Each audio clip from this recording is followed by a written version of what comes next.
This podcast is sponsored by nobody. Hey dudes, this is Judy Matheson, Amanda in Lust for a Vampire, and you're listening to Tommy Throwback Kovac on Splat from the Past. How's my American accent, Tommy? Hey dudes, welcome to Splat from the Past, the only 80s themed horror and sci-fi show where things can get totally radical.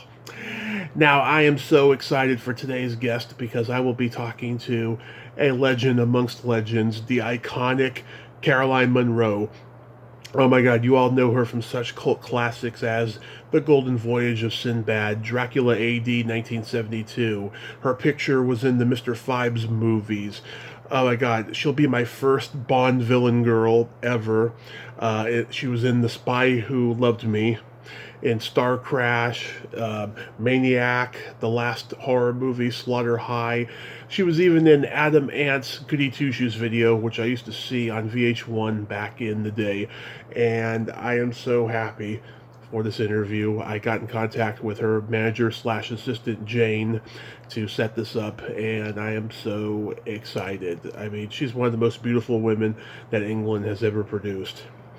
Also, the Writers Guild is finally coming to a compromise, so hallelujah. Hopefully we'll get some good news soon, but it seems like it's come to a halt, finally. And also, this is the first and the last of Reading shows as I'm moving to Modesto in a week.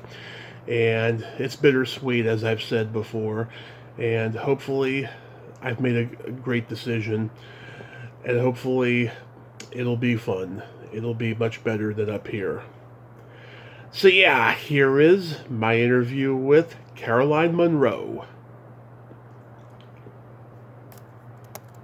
Hello? Hey Caroline, welcome to the show. How are you today? I'm fine, thank you.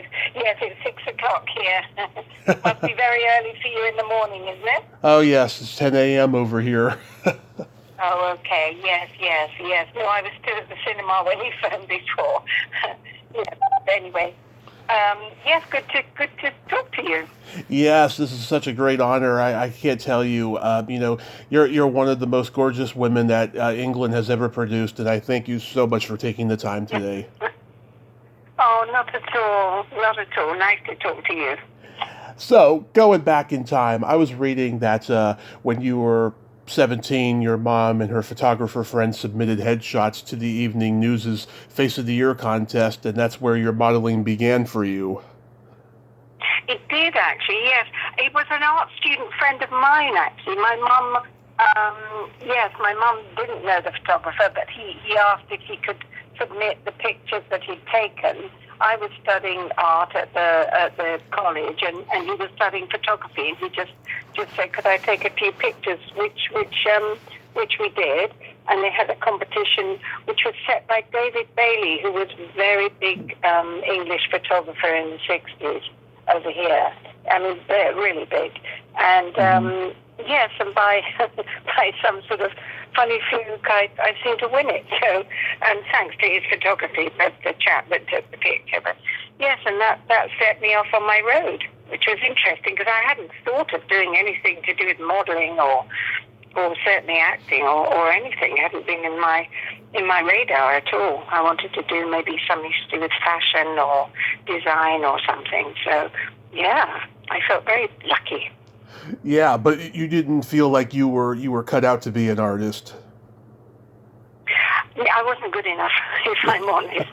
Looking back on it, I'm very dyslexic, so at school,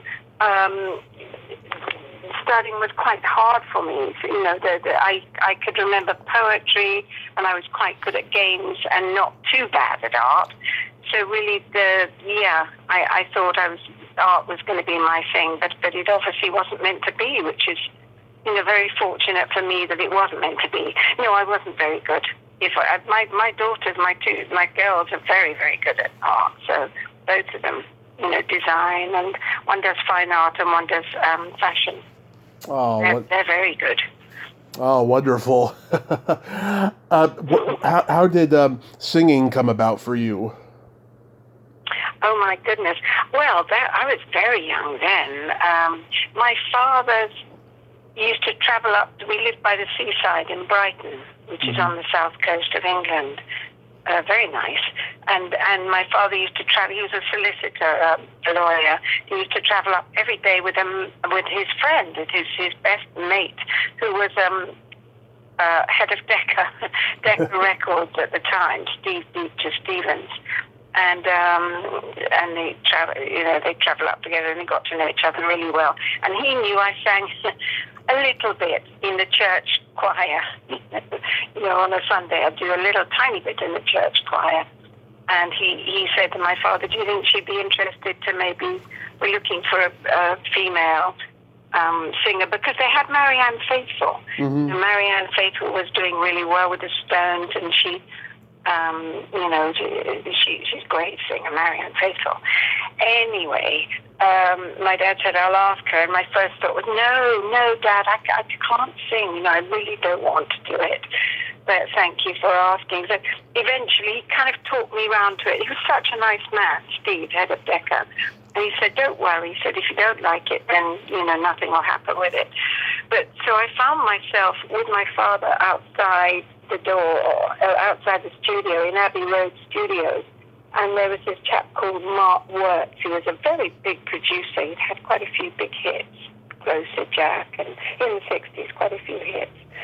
So and he had this song called Tar and Cement. Yeah. I don't know if he'd written it. I don't know who'd written it, actually. I'm not sure. So that was, the track was already there.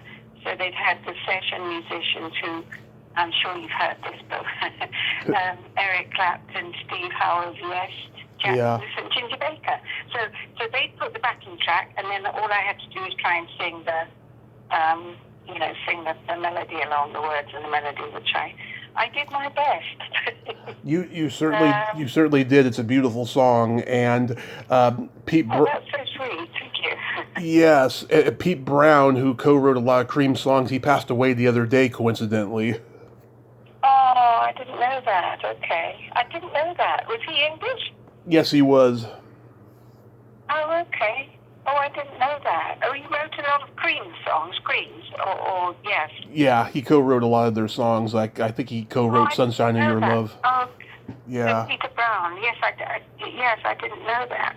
Well, on the flip side of that was a track called "Sporting Life," and you could really hear the boys in the background, really, and Clapton really playing the guitar, which is fantastic. It was oh yeah. I was only 16 at the time, so it was very highly unlikely song for a young girl just out of school singing this track, because it was quite kind of a raunchy track. But I did my best. But yeah, they were fantastic. Obviously, Cream.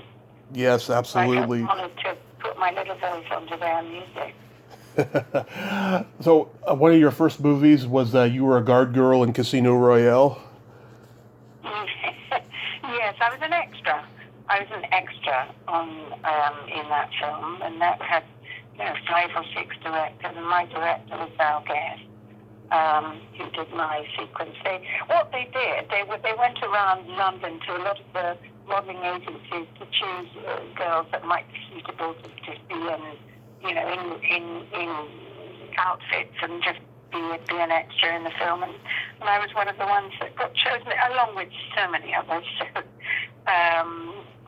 So that was interesting to find myself at MGM Studios outside of London, and working on a set with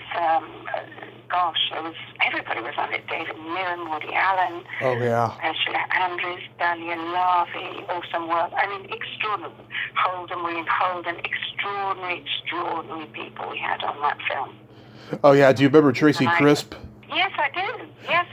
I had her on last year for the 55th anniversary, and her and I have become very good friends since. She's living in New York and working on her memoir now. Oh, is she living in New York? How long has she been living there? For a long time. Oh, she's been there. She's probably been there 30, 40 years at least. Oh my goodness! Wow. Oh, you got to speak to her. Does she do any of the shows or anything? Does she do any of the conventions or? I'm trying. I'm actually trying to get her into doing that. She's working so hard on her memoir that we have phone Yeah. conversations at least once or twice a month, and I told her, All go, right. go find some people to do conventions because I think that she would make a lot of money at those. Yes, because she did quite a lot of work. Did she do quite a lot of work after that?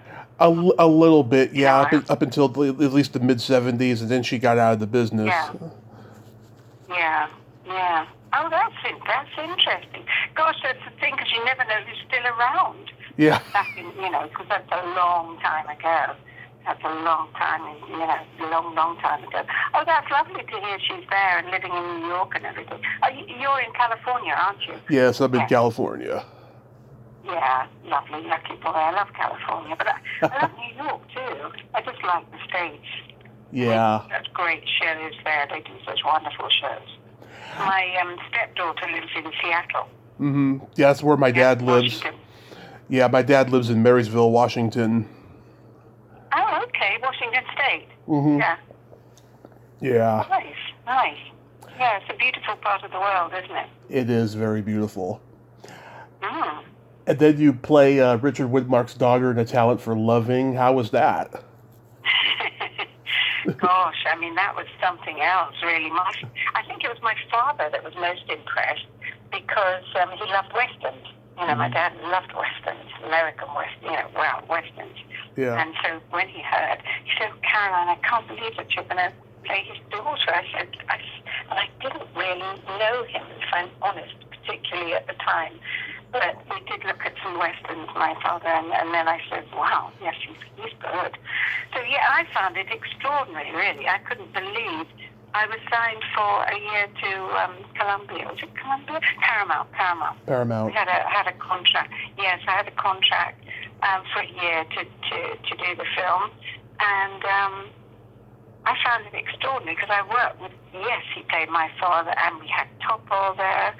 Caesar and Mero. We had legends, just Oh, yeah. ordinary people on that film. And I did my little bit on that film. And I fell off a horse and broke my shoulder, which wasn't too fun. Oh. Had a pin stuck to my shoulder, so, they had to fix it because we shot it all in Madrid, in and around Madrid, at Sevilla Studios. And so that was... But no, he was lovely to work with, Richard Widmark. He actually taught me a lot. I listened to him because I was very young and novice, really, at acting, so I didn't really know particularly what I was doing. But he kind of gave me some pointers and, pointed me in the right direction. But I think it's quite a sweet film. I haven't seen it for many, many years, and it's changed its name. That's Gun Crazy now, I believe. Yeah, I saw it on YouTube the other night. It's a pretty good movie. Is it? Did you think it was quite good? Yeah, I mean... They have it on YouTube. Yeah, I mean, it's no masterpiece, but it's a good little movie. No. Yes, it was directed by Richard Quine, who did Bell Book and Candle, and Oh, yeah. great work with, Richard Quine, and Walter Shenson, the producer. So it was a, proper big old budget film for the time, and beautifully shot, beautifully shot. The photography, the DP was really, really good, I think. It looked gorgeous. The sets were wonderful, and the scenery was beautiful. So, as I said, I did my little bit. How did your picture end up in Mr. Five's movies? I had a contract for Hammer Films at the time. I was offered a contract. Right. I'd done a film.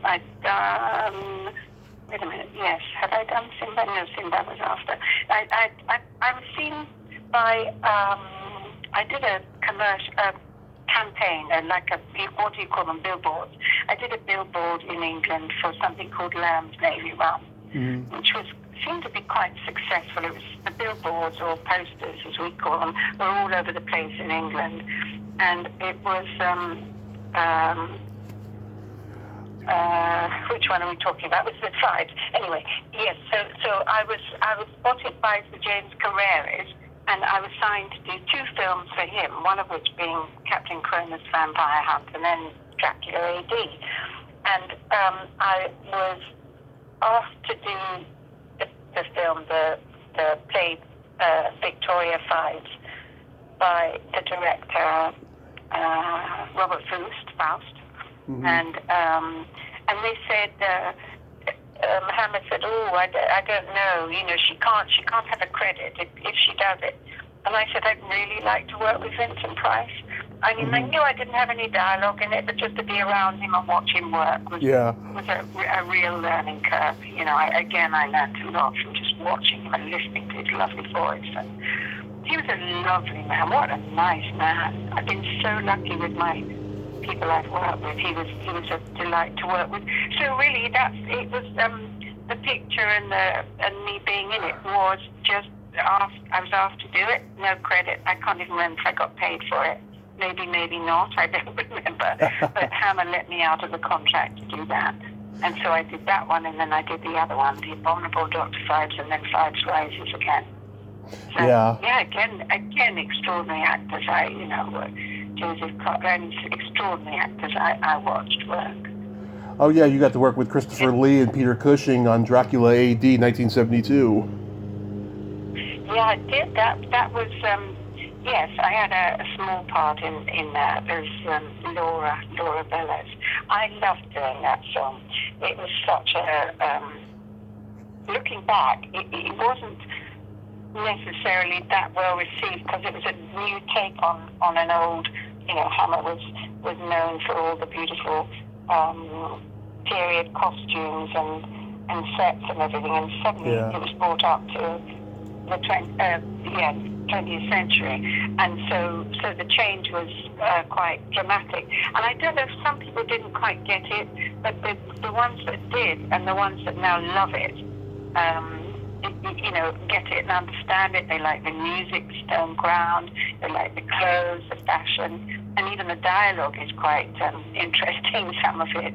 So it gained legs. It's the same as Cronus. It both gained legs with people looking back at, I suppose it's a nostalgia thing, but also you had some great actors in it. You had Michael Kitchen, Stephanie Beacham, obviously Christopher and Peter in Dracula A.D.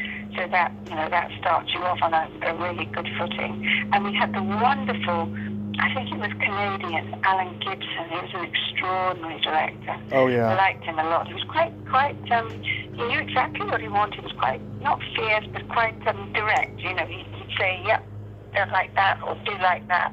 And then he kind of let us go. So it was quite a naturalistic film, if you like, as was Cronus, but that was directed by Brian Clements. So, I quite like a free rein if possible. Depends, it depends. Some directors like that and some don't. Some like you completely by the script, and some don't mind if you try something.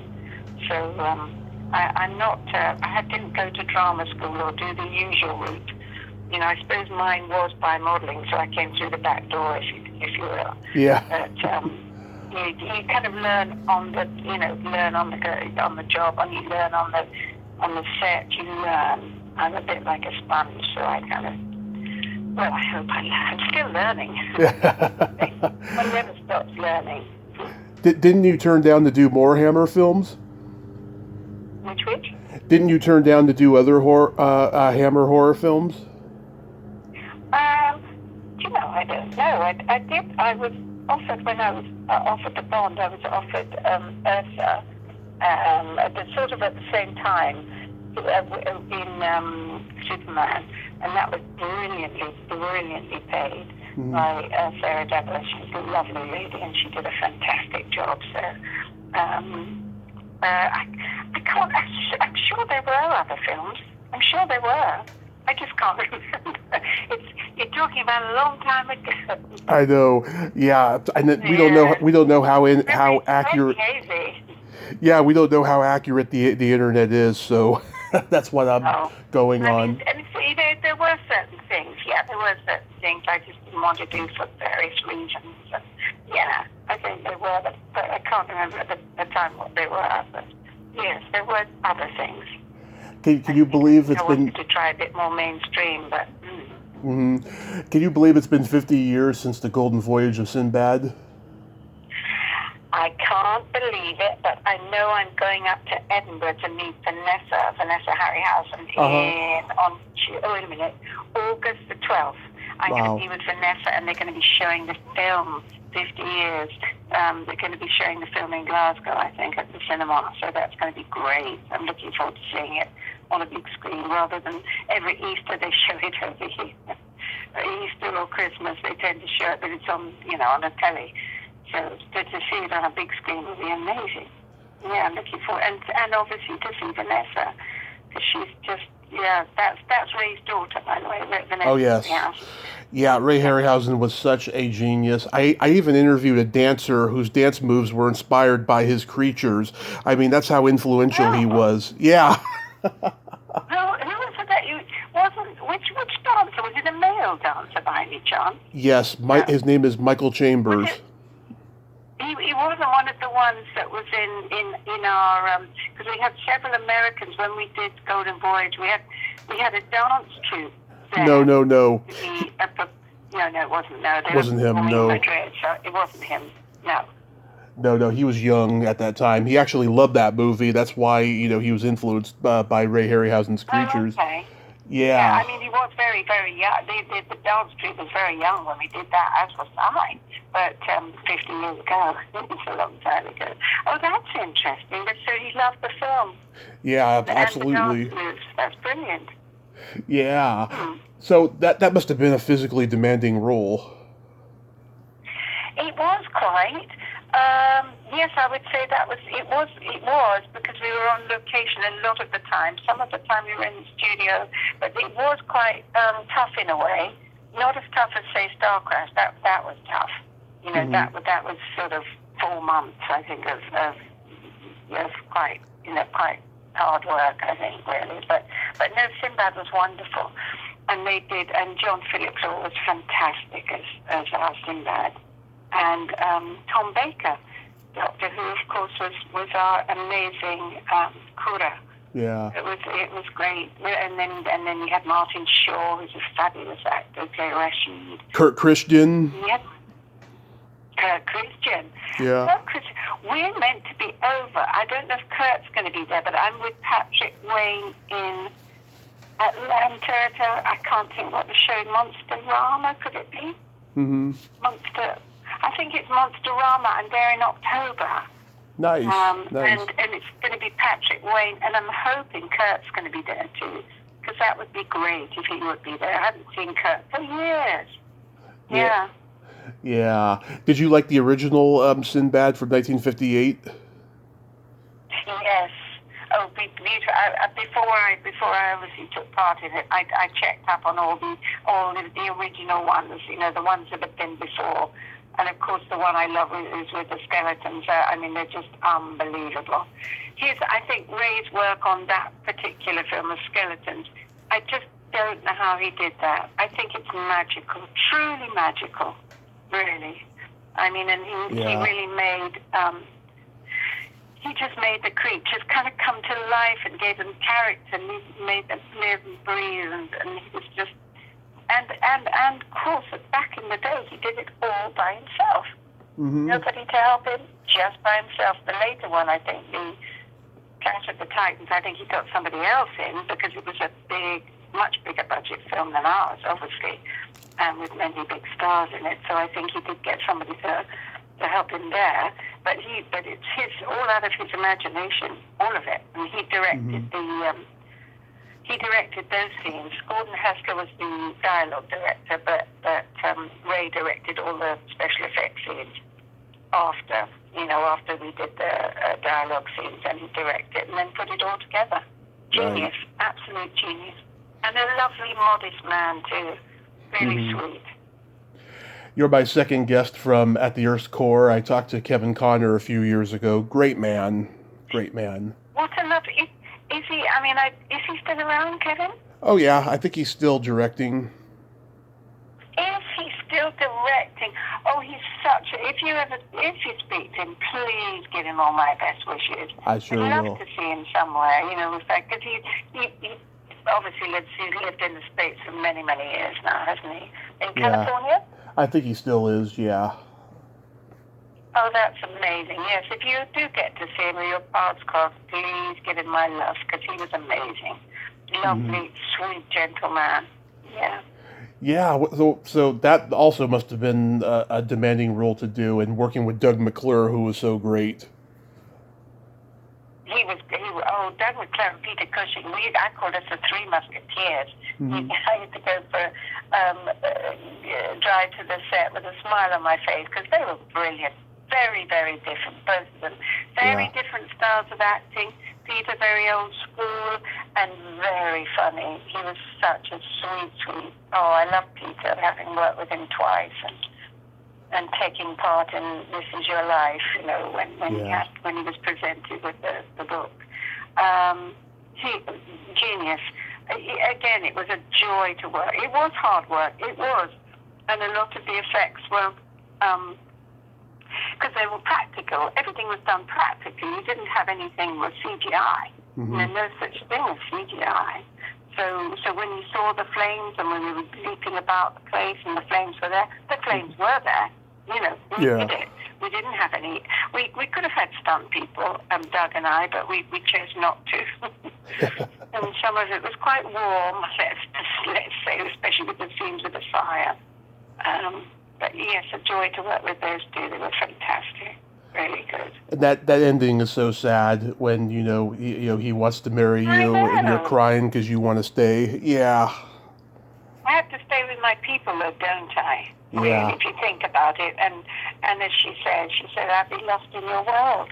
She would be lost because she wouldn't know anything of what the modern world is. She's used to living under the earth. Right. She had everything there. Yeah. It was a bit sad, wasn't it? I felt a bit sad for her too. But had to be. You are my first Bond girl villain. I love The Spy Who Loved Me. I think it's Roger Moore's best Bond film. I was reading, so you got cast because of a liquor ad, right? Yes, it was the Lamb's Navy Rum. It was the second time I got cast from those posters, the billboards. It was by Cubby Broccoli, yes. He'd seen some of my work, apparently.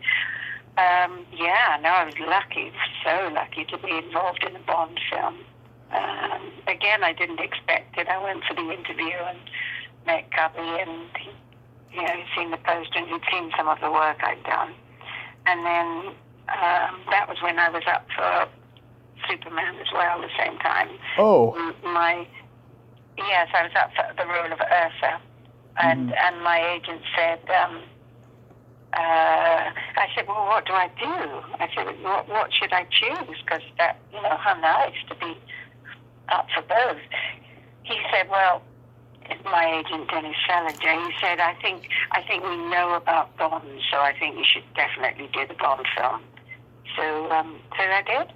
And that was such a joy to do, to work with Roger and Lewis Gilbert, Oscar-winning Lewis Gilbert, who'd done so many films. I was very, very, very nervous.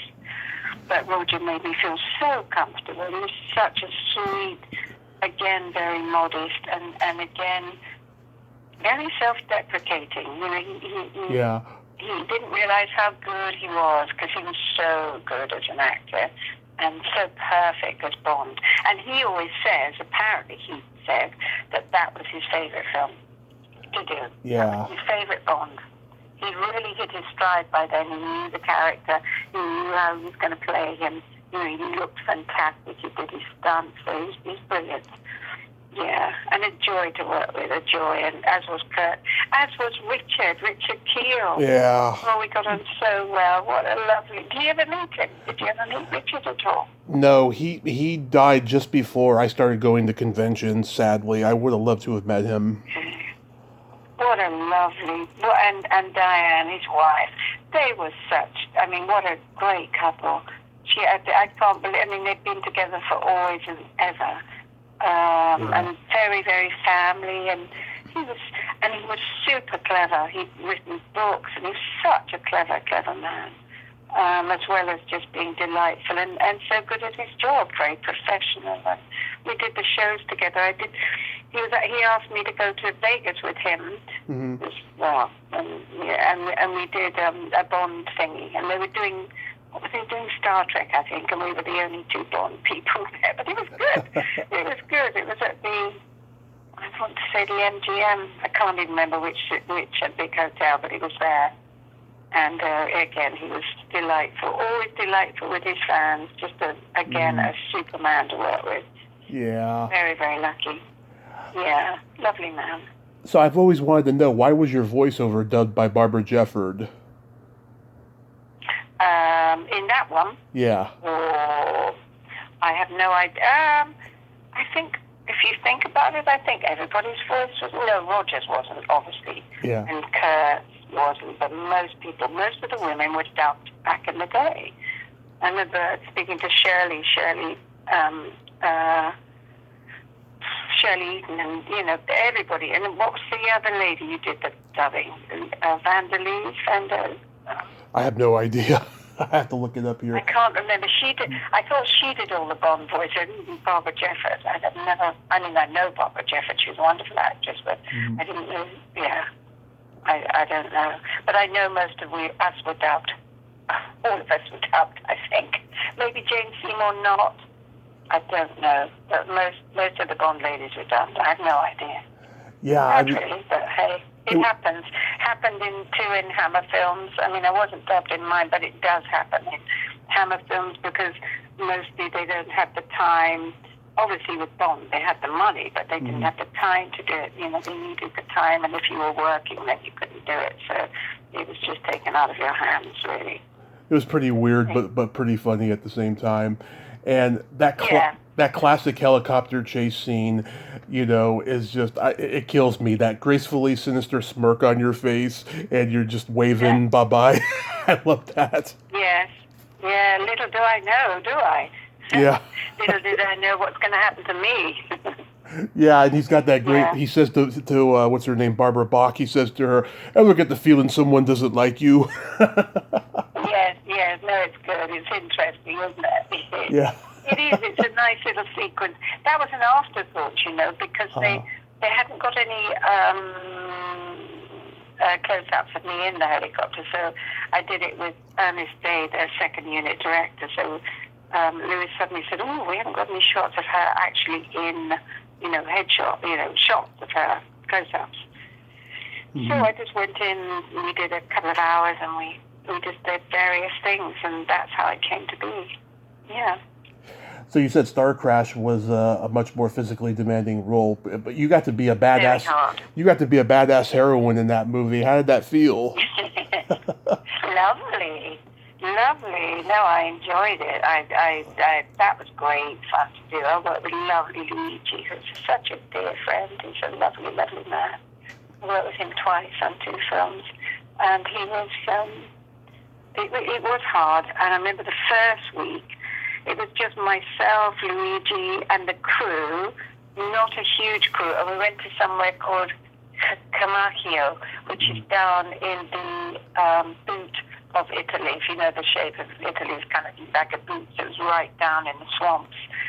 And that was really tough. The first week, it was just shots of me running with a gun and that tiny little outfit, tiny little outfit in the swamps, basically.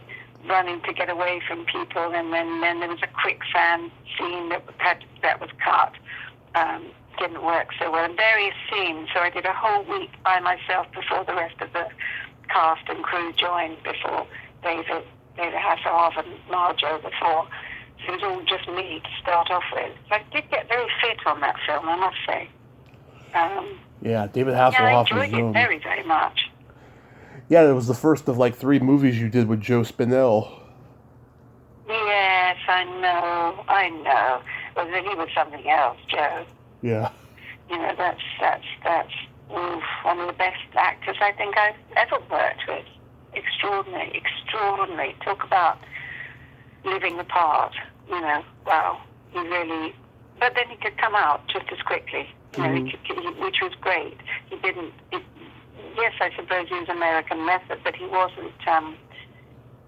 He could break the pot at lunchtime, or you know, when we finished, he didn't take it home with him. So yes, he was extraordinary and a very, very gentle, clever man. Again, people always presume that he would not. He would be a bit fierce, but yeah, he had the fierceness within him, which made him such a great actor. And again, a very kind human being. He was just very giving and brilliant at his job. So good.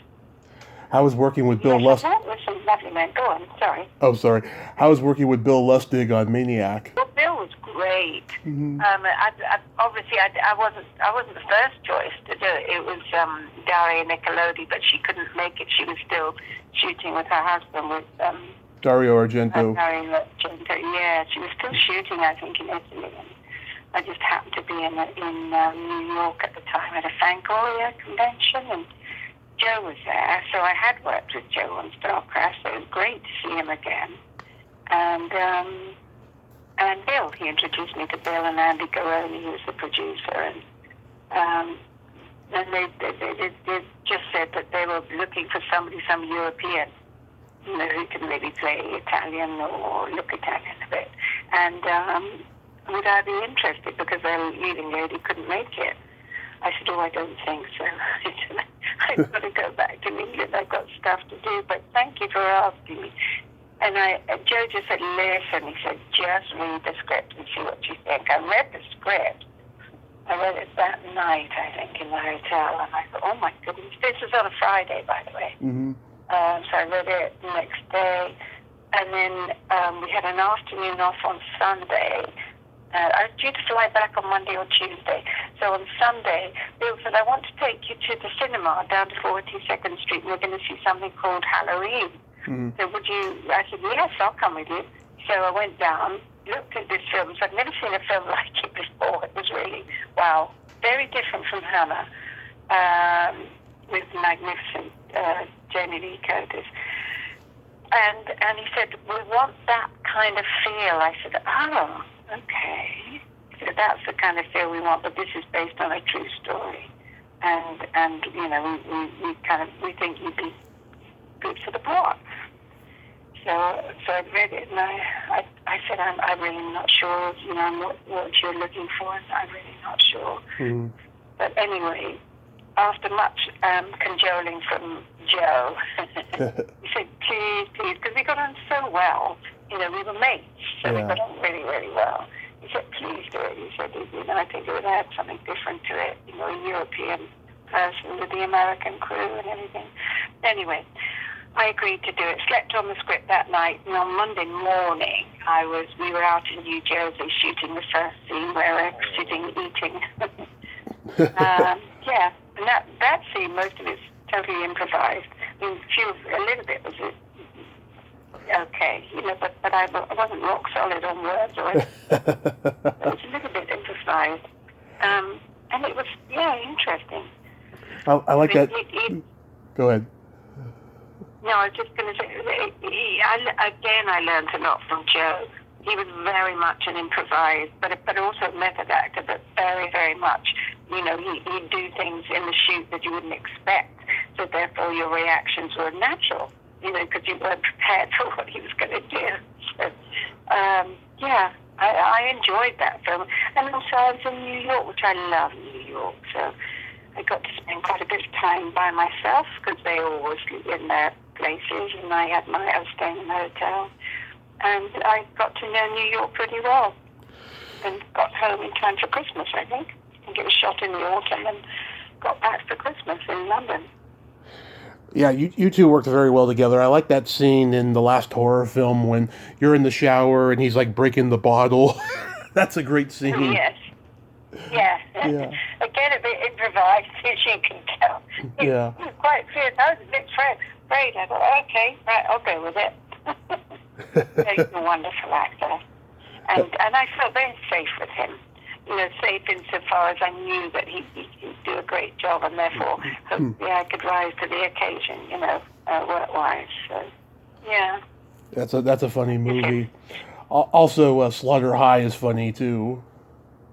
Oh, yes, that was directed by my husband, George. That was fun. That was meant to be funny. That was meant to be a take on all the horror films. And that was intentionally meant to be a bit of a black comedy. And I hope it comes across quite well. People seem to like it in the States. And I said, a lot of young people come up if I do the shows. And I said, well, what do you like about the film? They said, we like it because it's so cheesy, man. It's just such a funny film. It makes us laugh. So I said, okay. They think it's quite cheesy, but it makes them laugh, which is good. If they laugh, that's good. Yeah, like that April Fool's prank at the beginning. Yeah, yeah. That was so mean, but so funny. Yeah. How did you come? A horrible character. Yeah. You were like, what, 37 playing a teenager at the beginning? A little bit younger, a little bit younger. I know, I mean, college, excuse me, I was the oldest there. But, all of us were older, way older than, but, yeah. How did you come, how did you come to be in Adam Ant's Goody Two Shoes video? I was asked by Adam. Mm-hmm. He asked me, he got in touch with my agent and he asked if I could be in it. So that's how it's asked. So nice. Different again. Mm-hmm. I mean, he was huge. Adam Ant was huge. And I think he was pretty big in the States too, wasn't he? Oh yeah. I mean that song catapulted him in the States. Yeah, was it? Yeah, Goody Two Shoes. Yeah, it was great. I know he did a lot on MTV. That's American, isn't it? MTV, yeah. Yeah, it did quite well. That video is so iconic. I remember seeing it on VH1, the big 80s, when I was a kid back in the 90s. And every time I saw it, I was like, oh yeah, here it is. I love this video. It wasn't until years later that I realized that it was you, the girl from the Golden Voyage of Sinbad. That's funny. Yeah, it's a different character, slightly different. Yeah. No, it was good fun to do. He was great because we had Mike Mansfield was the director of it, but we had but Adam would do all the storyboards, so he knew exactly what he wanted. He knew, with the jumping over the bed that he did and all the things. He'd storyboarded it perfectly. He was such a visionary in that regard. Very arty, very clever, very nice. And again, quite shy in a way. A sweet, sweet man. Very nice. And it was great to work with. And that old actor who played the butler, he was great. Graham Stark. Yes. Yes, Graham Stark. And Dandy Nichols was the cleaner who holds up the pound note. She was a wonderful character actress, English character actress. So we had some good people there, I must say. Yeah. Absolutely. Yes. So do you have any upcoming projects or convention appearances you'd like to mention? Well, I've got the one in the States in October. I can't remember the date, but it's in October. Monster-Rama, I think it's called. And that's in Atlanta. That one's in Atlanta. It's the middle of about the 20-something for 3 days, I think, Friday, Saturday, Sunday. And then I've got quite a few over here. I just did a film called I did a film about 4 years ago called, what's it called? The Haunting of Marble Castle, where I play a very different character. A landlady of a pub. Very different. And that came out. And then I've done a film, actually about a bit more than a month ago, and that was called The Presence of Snowgood. And that's a ghost story.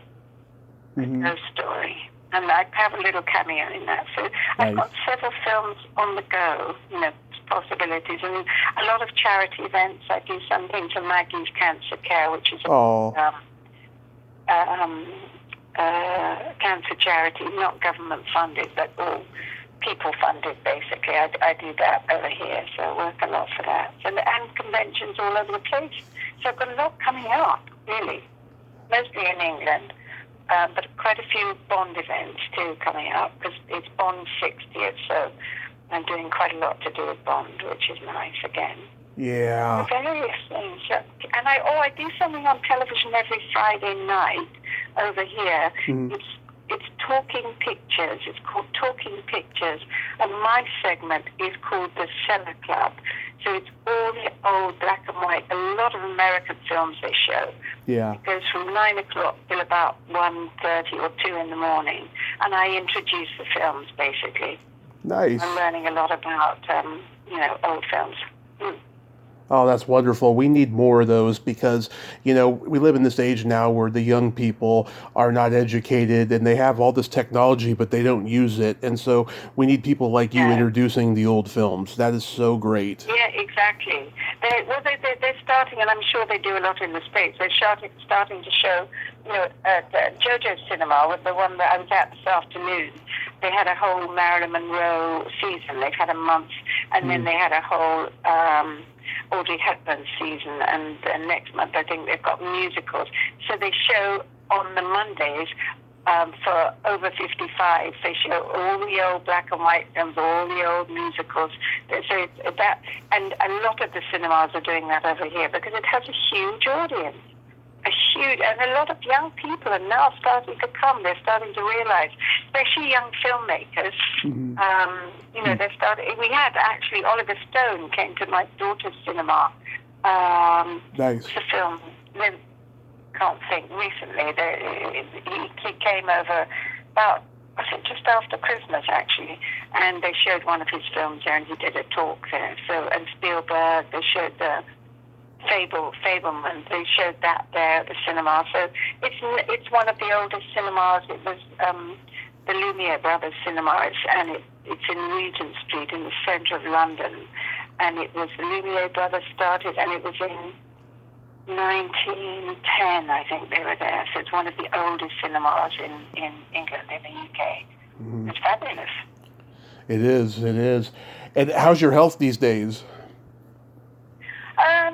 Yeah, it's okay. I had cancer, and I go back for checkups every after Christmas. So I go once a year for checkups. So I had the cancer, and hopefully that's doing okay. So it's sort of onward and upwards. So yes, I'm a very big supporter for ladies and gentlemen to check everything. We've got to do it. Yeah, absolutely. Good, because we need you, Caroline. We need you. Thank you very much. Well, I hope to get over to the state. I hope to get over to your side, to LA. That would be so nice to do a show over. I think what's his name does it there in the States. Elliot does one. Monsterpalooza. Yeah. Yes, Monsterpalooza, and the other one who does them I can't remember. There's Days of the Dead. There's that con. Yeah. There's a couple others. Yeah. There's another one. It's right at the airport, and I can't remember the. Oh, the Hollywood show.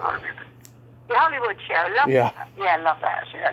That's a really nice show to do. Yeah, but I'd like to do one in Seattle too, where Tammy lives. My stepdaughter lives. I'd like to. Apparently, there is one now. I don't know, but yes. Well, let me know if you hear of one. Oh yes, well if you get booked for one in California, I'll be there, and I'll let Jane know so she can tell you, and you can expect to see me. And you are such a legend and an icon, Caroline. Thank you so much. This has been a tremendous honor. Thank you much, Tommy. Lovely speaking to you, and take care. And what time is it there for you now? Is it breakfast time or lunchtime? Not lunchtime yet. It's after breakfast and just pre-lunchtime. well, enjoy. I'm going to have something to eat now. It's my sort of supper time. Watch a bit of telly and then go to bed. Awesome. Have a lovely day, won't you? Take care. Yes, you have a great night and be safe out there. Thank you.